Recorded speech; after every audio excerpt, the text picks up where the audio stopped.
Premier ministre Apollinaire Kyelem de Tambela a sacrifié à la tradition, ce mardi 30 mai 2023 à l'Assemblée législative de transition, HALT. Nous vous proposons l'intégralité de son discours. Discours sur la situation de la nation. Excellence, Monsieur le Président, honorable député, il y a de cela 6 mois, j'étais ici même, devant vous pour vous présenter mon discours de politique générale. 6 mois dans la gestion d'un État, ce n'est pas grand-chose. Mais 6 mois dans la gestion d'un État en crise sont très exigeants. À un moment où l'existence même de l'État, de la nation, du pays est menacée, au moment où nos cultures, nos croyances, nos espérances, notre identité sont ébranlées, chaque jour peut paraître une éternité. De chaque jour est un champ de bataille, et à chaque crépuscule on compte les victoires et on dénombre les défaites. Quand on est au milieu du combat, dans un champ de bataille très mouvant, où l'ennemi peut aussi bien être celui qui est en face que celui qui est à côté ou juste derrière, on peut ne pas avoir le temps de philosopher ou de se préoccuper du train-train quotidien des sans soucis. Excellence,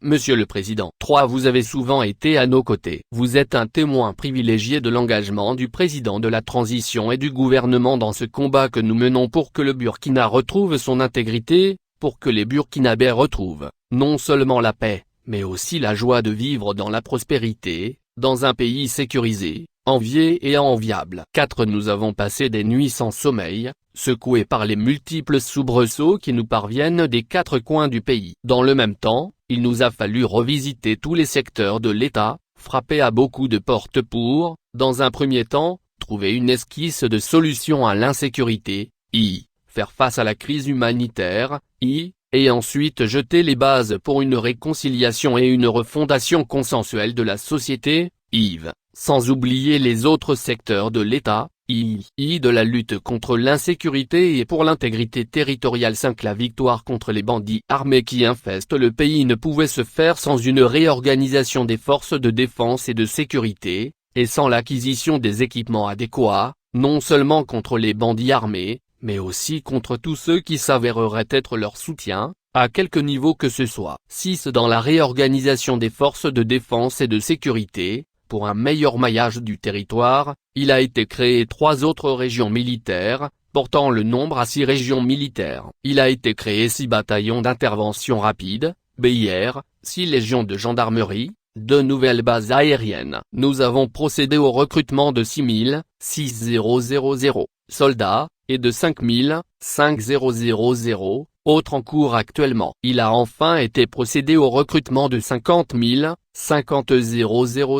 volontaires pour la défense de la patrie, VDP. Le nombre des VDP est appelé à croître de sorte à être en mesure d'assurer la sécurité, même dans les coins les plus reculés du pays. 7. Pour l'acquisition des équipements militaires, nous avons été confrontés à la réalité des faits. Des partenaires qui, pourtant, font des affaires au Burkina Faso, ont refusé de nous vendre des armes, pire, certains partenaires ont même dissuadé d'autres de le faire. Alors nous avons été confrontés à cette douloureuse question, que vaut une amitié quand, au moment le plus critique de votre existence, le prétendu ami refuse de vous tendre une main secourable, alors même que la dite main secourable est censée être rétribuée. 8. Sous d'autres cieux, ces mêmes partenaires qui nous ont tourné le dos ont, du jour au lendemain, convoyer des quantités considérables d'armes, pour voler au secours de certains pays. Voudrait-on alors sacrifier les Burkinabés, pour ensuite se répartir le territoire et ses richesses avec les bandits armés? C'est là une question légitime. Ne sommes-nous pas des humains comme les autres? En tout cas pas à leurs yeux,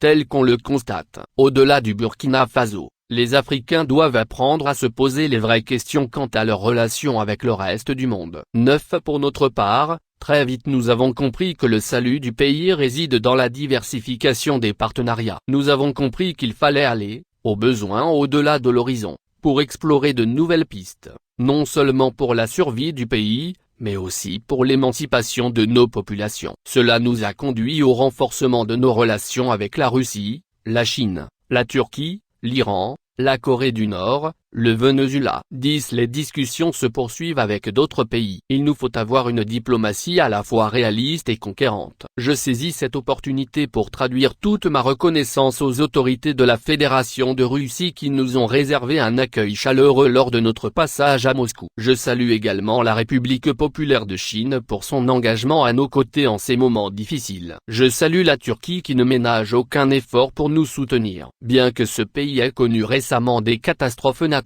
sans précédent. 11. Observons une minute de silence et de prière pour les victimes du terrorisme au Burkina Faso, au Mali, au Niger, et pour les victimes des séismes en Turquie et en Syrie. 12. Ma reconnaissance va également à l'endroit du guide suprême de la République islamique d'Iran, et au président iranien, pour l'intérêt qu'il porte au Burkina Faso. Je reviens du Venezuela où les autorités du pays ont réservé un accueil exceptionnel à moi-même et à ma délégation, au nom du pays que nous représentons, et de l'engagement de ses dirigeants. De nouvelles pistes de coopération, dans pratiquement tous les domaines, s'ouvrent à nous, pour nos populations, pour nos hommes et femmes d'affaires. À nous de savoir être à la hauteur des nouveaux défis. 13. Avec les nouveaux partenariats, et la redéfinition souveraine de notre diplomatie, nous avons pu, sans complexe, non seulement acquérir les équipements nécessaires pour nos armées et nos VDP, mais trouver des solutions pour nos débouchés et nos approvisionnements. Désormais, les relations entre le Burkina Faso et ses partenaires se font dans un climat de confiance et de respect mutuel. Rien ne peut nous être imposé. L'histoire est en fait de vicissitudes.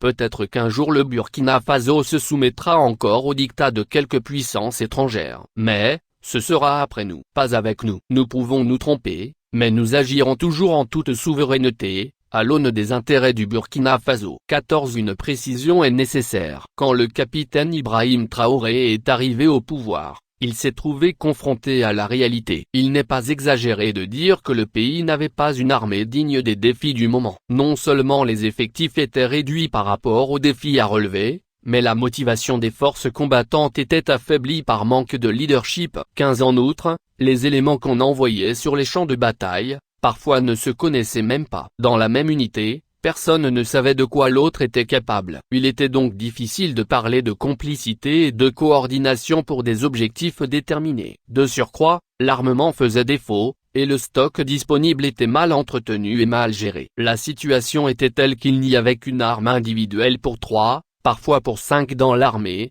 et pire au niveau des forces de sécurité intérieure. Les soldats se passaient les armes, parfois défectueuses, à tour de rôle, pour aller au front. Comment dans ces conditions être efficace? 16. Il a fallu donc rapidement trouver une solution au manque d'équipement. Actuellement, grâce à l'entregent du président Traoré, chaque soldat peut avoir son arme et ses munitions, de même que chacun des VDP et les forces de sécurité intérieure. Les dotations ont commencé et se poursuivent. Non seulement des équipements ont été acquis, mais ils ont été acquis à des coûts relativement faibles. 17. Alors que les factures d'achat d'armes que nous avons trouvées étaient excessivement chères, nous avons pu, avec nos nouveaux partenariats, acquérir en toute transparence, des armes performantes 5 à 10 fois moins chères, ce qui nous permet d'avoir une plus grande quantité d'armes efficaces avec moins d'argent, et surtout de mieux utiliser l'argent du contribuable. 18. Il s'agit maintenant de constituer une vraie armée avec des unités combattantes organisées,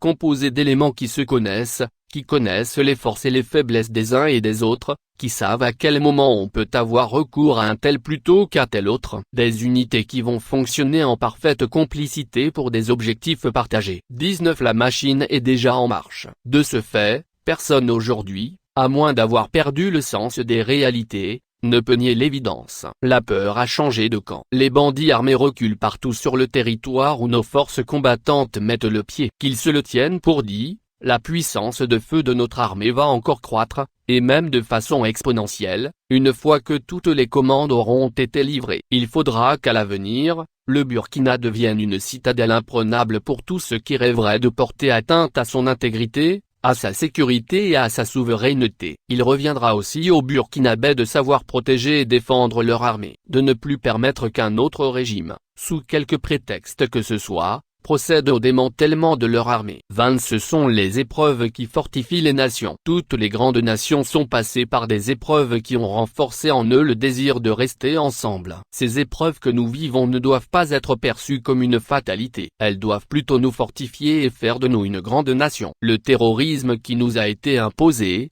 a fait comprendre à tous les Burkinabés, qu'ils soient du nord ou du sud, de l'ouest ou de l'est, qu'ils ont un même destin et un même territoire à défendre. 21 Quand les bandits font irruption dans une localité, tout le monde subit le même sort, que l'on y soit venu du nord ou du sud, de l'ouest ou de l'est, que l'on soit musulman, traditionnaliste ou chrétien, que l'on soit alphabétisé ou analphabète. C'est le même destin pour tous face à ce terrorisme. Bientôt il sera vaincu et notre nation, j'en suis certain, en sortira renforcée. Ceux qui nous l'ont imposé s'apercevront, malgré eux, qu'ils auront abouti à l'effet inverse. 22 Il y en a qui parlent de négocier avec ces hordes terroristes. Je suis tenté de dire que ceux qui se ressemblent s'assemblent. Ils ont sans doute des intérêts communs. Chacun peut négocier avec qui il veut, au nom des intérêts qu'il défend. Pour nous, il n'y a pas de négociation possible avec l'immoralité. La seule négociation qui vaille avec les bandits armés est celle qui se fait actuellement sur le champ de bataille. Nous ne négocierons jamais, ni l'intégrité territoriale du Burkina Faso, ni sa souveraineté. Nous défendrons notre territoire et nos populations coûte que coûte. Qu'on se le tienne pour dit. 23 Notre ambition est de porter le nombre des VDP à 100 000, 100 000, et même au-delà, afin que les populations, en tout temps, soient en mesure d'assurer elles-mêmes leur propre sécurité. À cet effet, il a été mis en place un fonds de soutien patriotique, FSP. À ce jour, les sommes réunies dans ce fonds s'élèvent à plus de 10 milliards FCFA. Un état sera fait bientôt, en début juin, à la prochaine rencontre du comité de suivi. J'invite les Burkinabés à s'approprier ce fonds qui peut être un des leviers de notre volonté de construire une économie nationale indépendante. 24 C'est le lieu ici de saluer les autorités du Mali qui nous ont été d'un secours inestimable dans la lutte contre le terrorisme. Dans l'épreuve, les deux armées ont appris à coordonner leurs opérations pour plus d'efficacité. Cette expérience a renforcé notre conviction que pris isolément, nos petits États sont très fragiles, surtout face aux grands ensembles qui existent ou qui sont en formation. 25 Nous avons perçu notre communauté de destin à travers la lutte contre le terrorisme. Nous pensons donc, qu'au-delà de la simple coopération entre États, qui est fonction des humeurs des chefs d'État et des régimes en place, il nous faut oser inventer un autre avenir pour la postérité, en engageant un processus de fédération avec le Mali et la Guinée. 26 La plus ancienne fédération au monde, la Confédération helvétique, s'est constituée à la suite de problèmes de sécurité. De même les États-Unis d'Amérique ont vu le jour quand les 13 États ont pris conscience que pris isolément, ils ne pouvaient venir à bout de la puissante armée anglaise. Mais qu'en conjuguant leurs efforts, ils pouvaient atteindre leurs objectifs. Et c'est ce qui fut, donnant ainsi naissance aux États-Unis d'Amérique. 27 Nous entendons les sarcasmes des petits esprits incapables de grandeur, et de tous ceux dont l'intérêt n'est pas dans la grandeur de nos peuples. Mais nous sommes là pour oser inventer l'avenir. Pour être grand, il faut avoir des rêves de grandeur. Nous invitons nos peuples à ces rêves. Il nous suffit de montrer la voie, et il reviendra au peuple d'écrire leur histoire. Excellence, honorable député. 28 Dès que nous avons émis l'idée d'une fédération avec le Mali, les forces obscurantistes ont vite fait de susciter, aussi bien au Mali qu'au Burkina, des éléments à leur solde pour étouffer l'idée dans le vin. Ainsi le projet a-t-il été traité de tous les noms, et surtout d'échappatoire pour cacher un manque de programme du Premier ministre burkinabé. Les petits esprits, je le répète, sont incapables de rêver grand. Ils ont même peur de ce qui est grand, car cela les fait trembler sur leur fragile base. 29 Quant à nous, nous sommes des conquérants de l'impossible. Nous sommes des bâtisseurs de l'avenir. Comme disait Thomas Sankara, il faut oser inventer l'avenir. Nous ne sommes pas sûrs de réussir, car les obstacles sont nombreux, et des puissances étrangères, avec leurs complices à l'intérieur, intriguent dans l'ombre pour nous faire échouer. Mais, on ne pourra pas nous reprocher de n'avoir pas essayé. Nous refusons le fatalisme. Ce que nous n'aurons pas réussi, d'autres reprendront le flambeau. Excellence, honorable député. 30 Vous êtes témoin que le 19 novembre 2022, j'ai présenté devant vous, ici même, mon discours de politique générale et d'engagement patriotique. Je demande à la population de s'en approprier et de le transformer en réalité. En tout cas, le gouvernement s'y est engagé. De la réponse à la crise humanitaire Excellence, honorable député. 31 Les bandits armés, dont les soutiens extérieurs et les complices s'évertuent à trouver d'autres qualificatifs, en vue de l'atteinte de leurs funestes entreprises, ont contraint des milliers de personnes à l'exil dans leur propre pays. Des centres de santé, des écoles, des récoltes ont été brûlés, saccagés, pillés. Ces exilés sont connus sous le nom de personnes déplacées internes, PDI, et sont pris en charge progressivement, du mieux que l'on puisse, par le gouvernement et ses partenaires, mais aussi, il faut le souligner, avec l'appui des fils et filles du pays qui ne cessent de faire des dons pour leurs frères et sœurs déplacés. Il convient cependant de noter que des salariés ont même été enregistrés dans le rang des PDI, de même que des personnes ne répondant en rien aux critères de PDI. C'est par exemple le cas de ceux qui ont vendu leurs terres et qui, n'ayant plus rien, se font enregistrer comme PDI. 32 Pour prévenir des abus, des comités mixtes de veille, composés de représentants de PDI et de la communauté hôte, sont mis en place pour assister les équipes d'enregistrement. Grâce aux efforts consentis, selon un décompte non exhaustif, à la date du 23 mai 2023, plus de 2457 ménages, comprenant plus de 125-227 personnes, sont retournés dans leur localité d'origine. Des instructions ont été données de tenir compte des imperfections dans les enregistrements, pour établir un décompte plus réaliste du nombre des PDI. 33 Chacun est témoin de ce que des personnes déplacées internes se trouvant dans des localités difficiles d'accès ont été ravitaillées en produits de première nécessité, par des opérations spéciales terrestres et aériennes. On peut citer entre autres Djibo, Solan, Seba, Setanga, Soé, Kelsaka, Kelbo, Bourzanga et j'en passe. À ce titre, 21 494 tonnes de vivres ont ainsi été livrées. Pour la saison pluvieuse qui s'annonce, des projets sont initiés pour procurer de meilleurs abris aux déplacés et assurer leur insertion dans l'agriculture et l'élevage. Excellence, Monsieur le Président. 34 C'est dans ce cadre que dans le but d'accompagner l'exécutif, vous-même avez initié un projet de construction d'urgence d'abris pour les PDI de la boucle du Mouhoun, du centre-nord, de l'Est et du Sahel. Et cela se fait de concert avec le gouvernement. 35 Il convient d'ailleurs de noter que la mise en œuvre du plan opérationnel d'appui à la campagne sèche 2022-2023, d'un coût global de plus de 11 milliards FCFA a permis d'occuper certains déplacés internes et aussi d'approvisionner les marchés en produits de contre-saison. 36 Il a également été lancé, à partir de cette saison humide,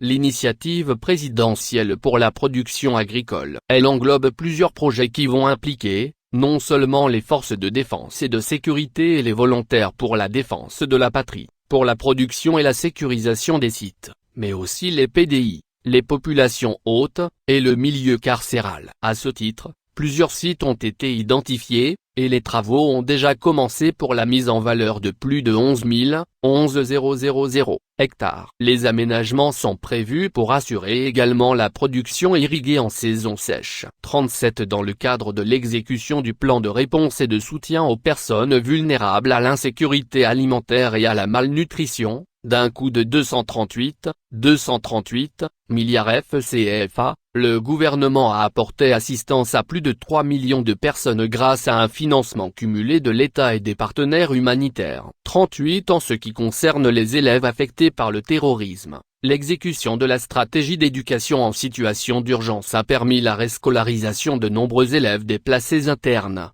et leur accompagnement par des bourses, des kits et la prise en charge des frais de scolarité. 39 La mise en œuvre de certains projets de stabilisation comme le programme d'urgence et de développement territorial, PUTR, le projet communautaire de relèvement et de stabilisation du Sahel, PCRSS, et le plan de stabilisation de l'axe Ouaha-Kayadori ont permis de doter les communautés d'ouvrages d'adduction d'eau potable, d'assainissement, de formation sanitaire, et de financer des micro-projets agro-pastoraux des jeunes et femmes déplacées internes. Avec l'opérationnalisation du centre opérationnel de veille, d'alerte et de coordination des opérations de secours, COVACO, et la poursuite de la mise en place des plans ORSEC dans les provinces, les actions en matière de protection civile vont se poursuivre. Les autres secteurs de l'État. Excellence, honorable député. 40 L'action de mon gouvernement a aussi porté sur d'autres secteurs. La réforme du système éducatif est ainsi engagée pour le conformer à nos valeurs, à nos aspirations,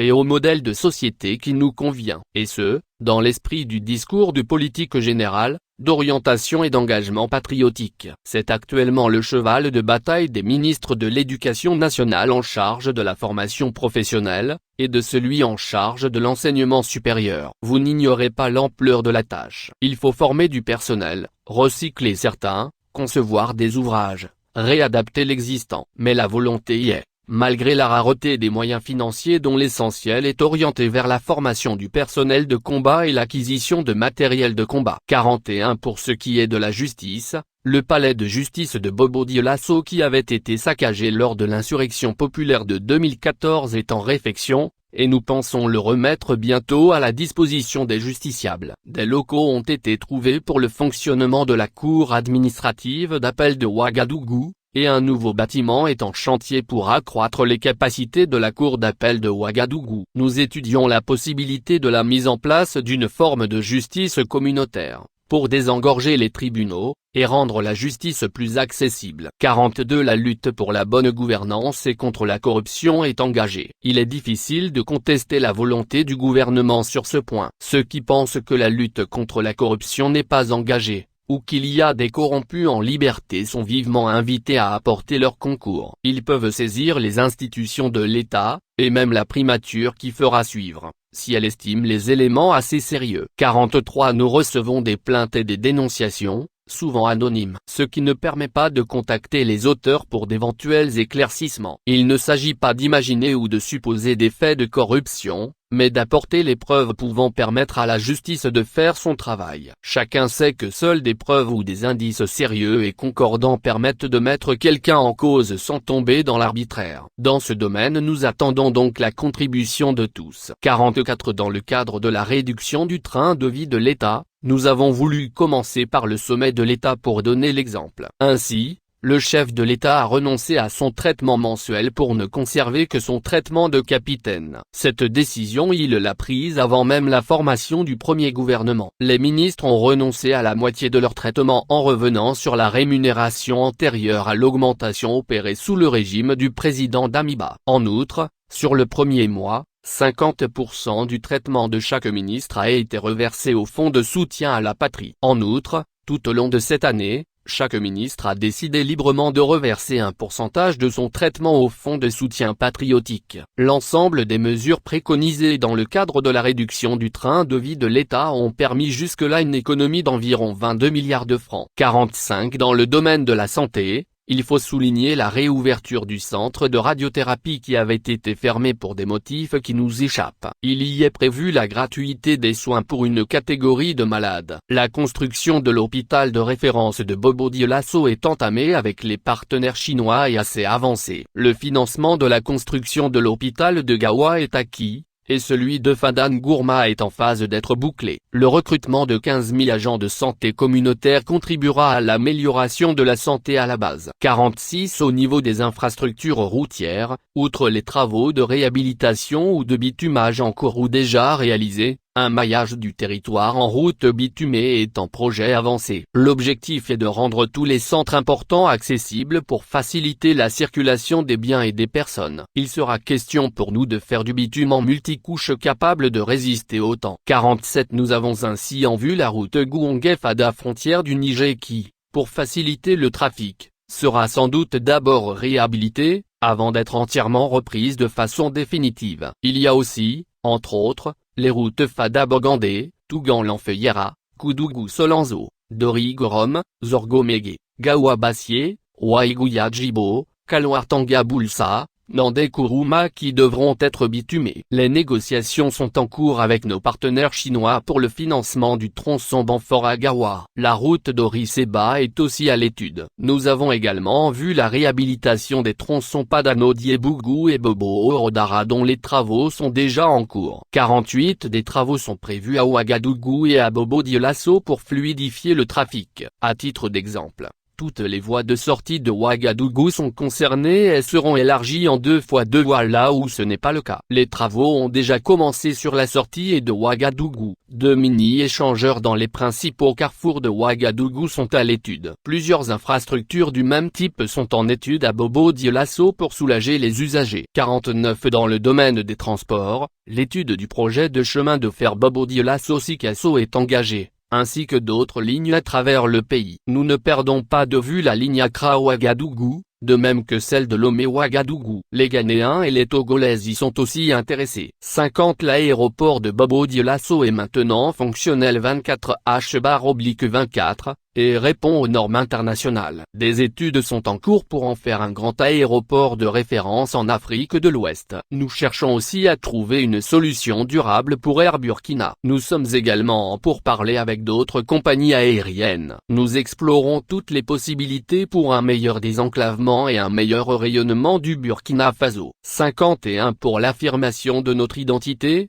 et pour encourager la production locale, les artisans et les créateurs, un décret portant sur le port du Faso d'Anfani et le Cocodonda a été adopté lors du Conseil des ministres de Bobo-Dioulasso le 28 avril dernier. Il encadre et stimule l'usage de la cotonnade locale dans la confection des vêtements. Tous les corps de la société sont concernés. Un forum sur la problématique de l'accessibilité financière du Faso d'Anfani s'est tenu le 19 mai dernier pour envisager les pistes possibles de vulgarisation de ce produit national. 52 À partir des conclusions du forum, un groupe de travail proposera un plan d'action opérationnel engageant toutes les parties prenantes à trouver des solutions à la contrainte d'accessibilité financière du Faso d'Anfani. À terme, il s'agira de voir les toges des enseignants d'université et des agents du monde judiciaire, de même que les blouses des médecins et du personnel soignant, et les tenues de cérémonie des FDS en Faso d'Anfani. 53 Nous avons en projet la labellisation des produits locaux, ce qui contribuera à établir un label de qualité et rendra nos produits compétitifs. De ce fait,